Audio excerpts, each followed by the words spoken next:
Un roi 19 Louis II.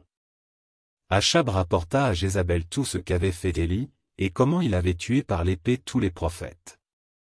Jézabel envoya un messager à Élie, pour lui dire, que les dieux me traitent dans toute leur rigueur, si demain, à cette heure, je ne fais de ta vie ce que tu as fait de la vie de chacun d'eux. Élie, voyant cela, se leva et s'en alla, pour sauver sa vie. Il arriva à Bir-Shéba, qui appartient à Juda, et il y laissa son serviteur. Pour lui, il alla dans le désert où, après une journée de marche, il s'assit sous un genêt, et demanda la mort, en disant, « C'est assez. Maintenant, Éternel, prends mon âme, car je ne suis pas meilleur que mes pères. » Il se coucha et s'endormit sous un genêt. Et voici, un ange le toucha, et lui dit, « Lève-toi, mange. » Il regarda, et il y avait à son chevet un gâteau cuit sur des pierres chauffées et une cruche d'eau. Il mangea et but, puis se recoucha. L'ange de l'Éternel vint une seconde fois, le toucha, et dit, « Lève-toi, mange, car le chemin est trop long pour toi. » Il se leva, mangea et but, et avec la force que lui donna cette nourriture, il marcha 40 jours et 40 nuits jusqu'à la montagne de Dieu, à Horeb. Et là, il entra dans la caverne, et il y passa la nuit. Et voici, la parole de l'Éternel lui fut adressée, en ces mots, « Que fais-tu ici, Élie ?»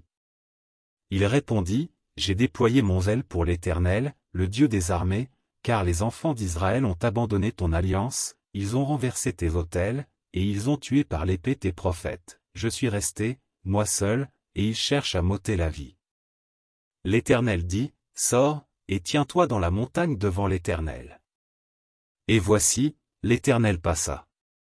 Et devant l'Éternel, il y eut un vent fort et violent qui déchirait les montagnes et brisait les rochers. L'Éternel n'était pas dans le vent. Et après le vent, ce fut un tremblement de terre, l'Éternel n'était pas dans le tremblement de terre. Et après le tremblement de terre, un feu, l'Éternel n'était pas dans le feu. Et après le feu, un murmure doux et léger. Quand Élie l'entendit, il s'enveloppa le visage de son manteau, il sortit et se tint à l'entrée de la caverne. Et voici, une voix lui fit entendre ces paroles, « Que fais-tu ici, Élie ?»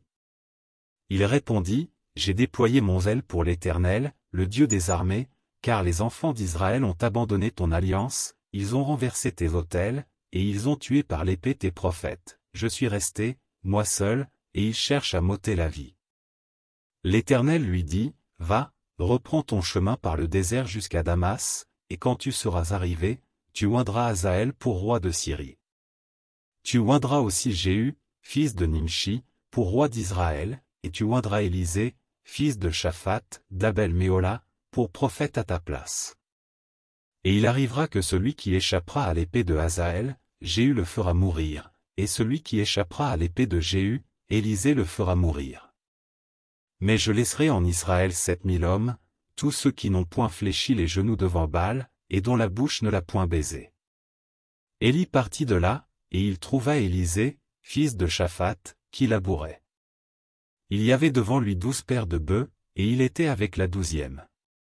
Élie s'approcha de lui, et il jeta sur lui son manteau. Élisée, quittant ses bœufs, courut après Élie, et dit, « Laisse-moi embrasser mon père et ma mère, et je te suivrai. » Élie lui répondit, « Va, et reviens, car pense à ce que je t'ai fait. » Après s'être éloigné d'Élie, il revint prendre une paire de bœufs, qu'il offrit en sacrifice, avec l'attelage des bœufs, il fit cuire leur chair, et la donna à manger au peuple. Puis il se leva, suivit Élie, et fut à son service.